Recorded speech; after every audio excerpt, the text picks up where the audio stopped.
안녕하세요. 성장계획가 이은지입니다.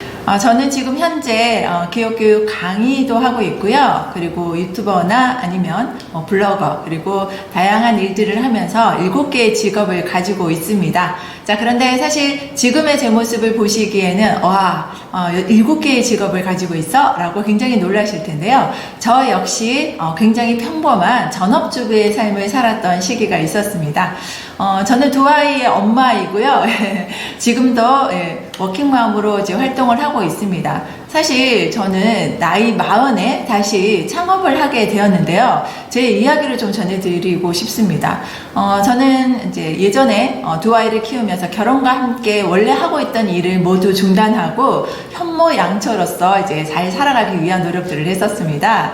두 아이를 키우는 것 자체가 굉장히 행복한 일이었고요. 그래서 이렇게 아이 잘 키우고 남편 내조 잘하고 그리고 가정에 가계부 잘 쓰면서 이렇게 살아가는 게 굉장히 행복한 삶이다 라고 생각하면서 살았던 사람이었죠. 남편의 사업이 어려워지면서 갑작스럽게 이제 가정 경제의 신호가 오기 시작했습니다. 그때 당시에도 제가 할 수 있는 일은 그냥 두 아이 잘 키우고 저녁 반찬 걱정하면서 이렇게 주부로서의 삶을 충실하게 살아가는 것이 내가 할 수 있는 일이다 라고 생각했었죠. 내가 6년 동안 경력 단절이 된 상황이었기 때문에 제가 할 수 있는 일은 전혀 없다라고 생각했던 게 저였습니다. 당장 나와서 취업을 한다거나 창업을 한다거나 이런 일들은 경력이 6년이나 단절되어 있던 상황이었기 때문에 나와는 거리가 먼 이야기다 라고 생각했던 게 저였습니다. 그러던 어느 날 그날도 제가 딸에게 책을 읽어주고 있었습니다. 스티븐 호킹이라는 책이었는데요. 그 책을 다 읽어주고 나니까 5살 된 저희 딸이 저의 눈을 똑바로 쳐다보면서 이런 이야기를 하더라고요. 엄마, 나는 스티븐 호킹처럼 유명한 대학 교수가 될 거야 라고 이야기를 하는 겁니다. 굉장히 경제적으로도 어려웠고 굉장히 힘든 나날을 보내고 있었는데 우리 딸이 앞으로 커서 그죠? 유명한 대학 교수가 되겠다라는 이야기를 해주니까 굉장히 마음의 위로가 되기도 하고, 그래, 엄마가 네 꿈을 꼭 이룰 수 있도록 옆에서 많이 도와줄게 라고 우리 아이를 꼭 안아줬습니다. 자, 근데 저희 딸이 제 눈을 더 동그랗게 눈을 뜨면서 바라보면서 이야기를 하더라고요. 엄마는 커서 뭐가 될 거야? 갑작스럽게 5살 된 딸이 저의 눈을 바라보면서 이야기를 하는데 어떤 이야기를 해야 되나 갑자기 머리를 망치로 두들겨 맞은 것처럼 갑자기 멍해지더라고요. 자, 근데 중요한 건 뭐냐면 딸은 엄마를 보면서 자라잖아요. 저 역시 저희 엄마의 모습을 보면서 앞으로 이런 삶을 살아야겠다라고 생각했던 게 저였기 때문에 지금 이 순간 대답을 잘해야겠다라는 생각이 들더라고요. 그래서 머릿속으로 막 여러 가지 생각을 했습니다. 나 엄마고 다 컸는데 뭐라고 이야기를 해야 될까? 자, 그러다가 생각난 게 결혼 전에 제가 강사로 활동했던 그런 상황들이 생각이 나서 엄마 사람들 앞에서 강의할 거야 라고 이야기를 했죠. 자, 그랬더니 저희 딸이 저를 바라보면서 엄마도 선생님, 나도 선생님 이라고 밝게 웃으면서 그날 이렇게 지나갔던 기억이 납니다. 근데 그 저녁에요, 제가 자려고 누웠는데 자꾸 머릿속에서 떠오르는 생각이 있었습니다. 엄마는 커서 뭐가 될 거야?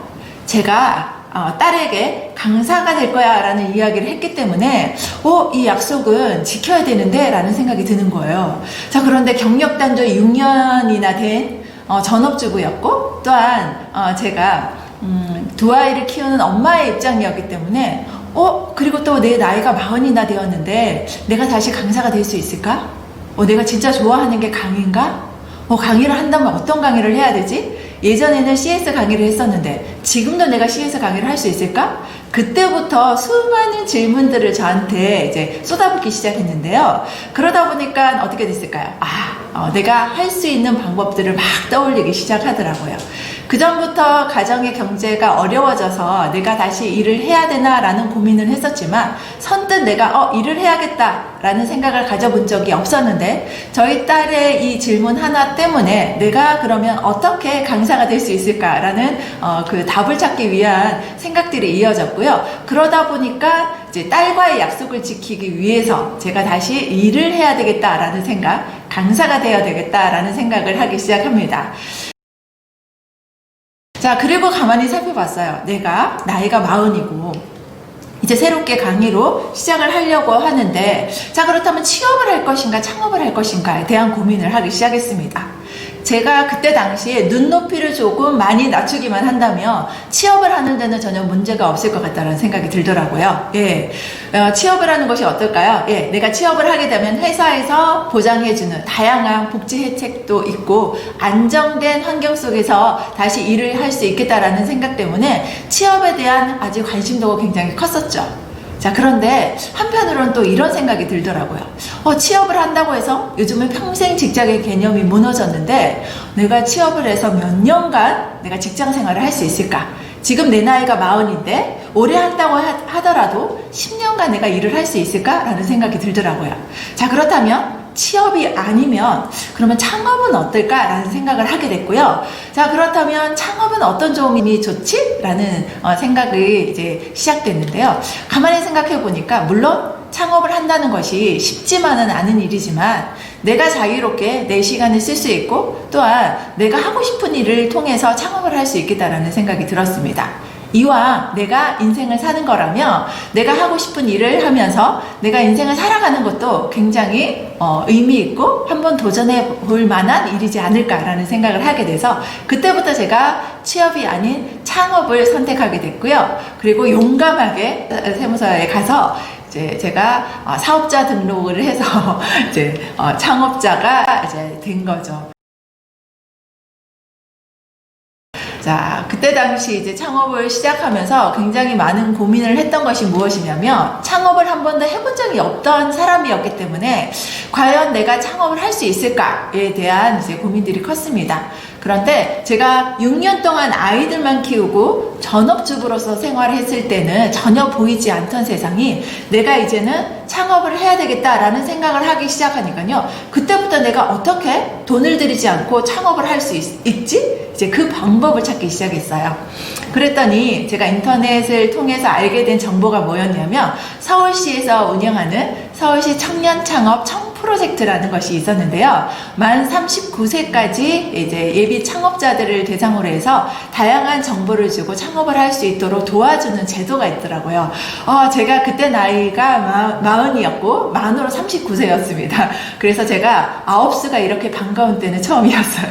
그렇게 제가 도전을 해서 청년 창업 프로젝트에 사업을 이제 진행하게 됐고 거기서 면접을 보고 그 다음에 이제 사업 계획서를 내고 여러 가지 단계를 거쳐서 제가 여기에 이제 참여를 하게 되고 그래서 이제 사무실이라든지 아니면 다양한 지원을 받고 또한 거기서 이제 창업자들 중에서 이제 1% 안에 들면 월 이제 지원받는 지원비, 정부 지원금을 받으면서 창업을 시작하게 됩니다. 그래서 1년 동안 서울시에서 진행하는 청년 창업 프로젝트에서 다양한 지원을 받으면서 안정적으로 창업을 시작할 수 있게 되었고요. 이후에도 다양한 창업센터에서 지원을 받으면서 창업을 시작하게 됐습니다. 제가 이렇게 창업을 시작하고 보니까요, 여성들에게 지원되는 제도가 굉장히 많다라는 걸 그때 당시에 알게 됐고요. 창업을 하기만 한다면 다양한 제도나 도움을 받을 수도 있겠구나라는 생각을 해서 이런 부분들을 많은 분들에게 좀 소개해드리고 싶다, 알리고 싶다라는 생각들을 하게 됐습니다.